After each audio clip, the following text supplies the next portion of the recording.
श्री स्वामी समर्थ.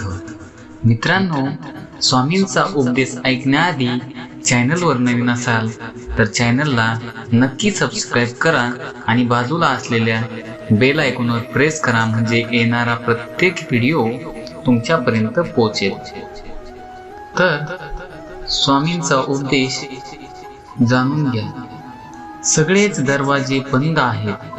आपण अडकून पडल्यासारखं वाटतंय. काय करावं हे कोणालाच कळत नाही आणि कोणालाही आपली पर्वा देखील नाही. अपेक्षित असतं तेच लोक सोडून जात आहेत. आपले जीवन आपल्याला इतके रडवत आहे. इच्छा असूनही आपण दुःखातून मुक्त होऊ शकत नाही.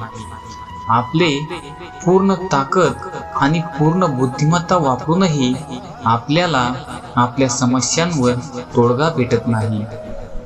अशी एकही गोष्ट नाही जी माझ्या मनासारखी होत आहे. प्रेमळ स्वामी भक्तांनो, आपल्याला कोणी साथ देईल की नाही हे ठाऊक नाही, पण प्रत्येक सुख दुःखात देव तुमच्या सोबत असतो. जेव्हा कोणी तुम्हाला एकटे सोडतो तेव्हा तुमच्या पाठीशी परमेश्वर उभा असतो. तो तुम्हाला कधीच एकटे सोडू शकत नाही, हे कधीच विसरू नका. तुम्ही सहमत असाल तर होय, परमेश्वरी शक्ती माझ्या सोबत आहे अशी कमेंट करा. एकदा अकबराने बिरबलाला विचारले, मला सांगा, देव मोठा की मी मोठा? बिरबल म्हणाले, तुम्ही मोठे आहात गुरु. हे ऐकून अकबर म्हणाले, मी ऐकले होते की तुम्ही खूप हुशार आहात, पण तुम्ही मी आनंदी होण्यासाठी खुशामत देत आहात, म्हणूनच तुम्ही मला देवापेक्षा मोठे म्हणत आहात. मग बिरबल म्हणाले, महाराज, तुमच्यात इतकी शक्ती आहे की जी देवांकडे देखील नाही. अकबराने विचारले, कोणती शक्ती आहे ती? तेव्हा बिरबल म्हणाले, जर तुम्हाला कोणाचा राग आला तर तुम्ही त्याला शिक्षा करू शकता. तुम्ही त्याला तुमच्या राज्यातून हकलून देऊ शकता, पण तो परमेश्वर आपल्या भक्तावर कधी रागवला तरी त्याच्या राज्यातून तो कधीच बाहेर काढू शकत नाही.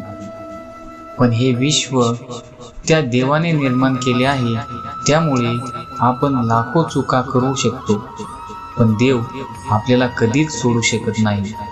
तुम्ही सहमत असाल तर होय अशी कमेंट करा.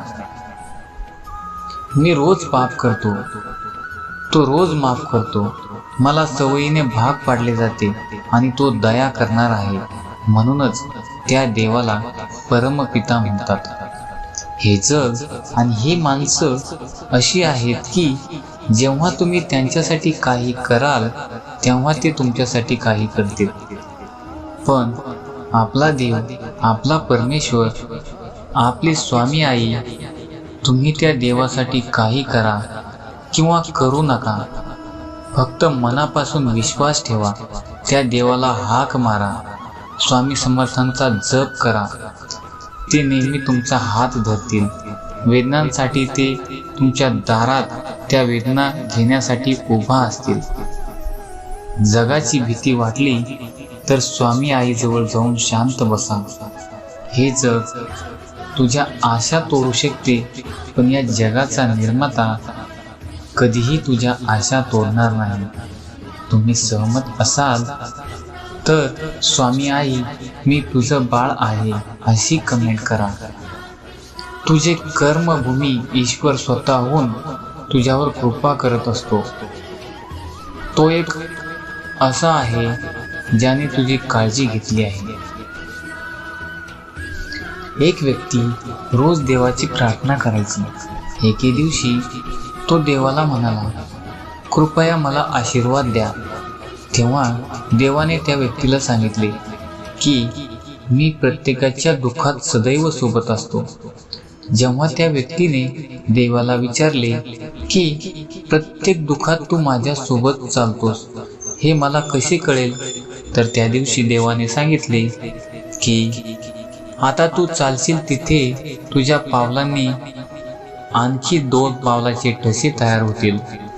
या दोन्ही पावले माझीच असतील. हे ऐकून त्या भक्ताला खूप आनंद झाला. आता प्रत्येक दुःखाच्या क्षणी देव माझी काळजी घेईल असं तो म्हणाला. पण काही दिवसांनी त्याच्या लक्षात आले की जेव्हा सगळं काही ठीक असतं, आयुष्यात सुखाचे प्रसंग येतात, तेव्हा 4 पावलांचे ठसे होतात. पण जेव्हा दुःख असते, आयुष्यात काही अडचणी असतात, तेव्हा 2च पावलांचे ठसे कसे काय होतात? त्याच्या मनात खूप दुःख झाले. त्याने देवाकडे प्रार्थना केली की दुःखाच्या वेळी जग मला सोडून जाते हे ऐकले होते, पण देव कधी तुला सोडत नाही. पण जेव्हा माझ्या आयुष्यात दुःख आले तेव्हा तू मला का सोडून गेलास? जेव्हा दुःख असते तेव्हा 2च पावलं पुन्हा उमटतात. तू माझ्यासोबत का चालत नाहीस?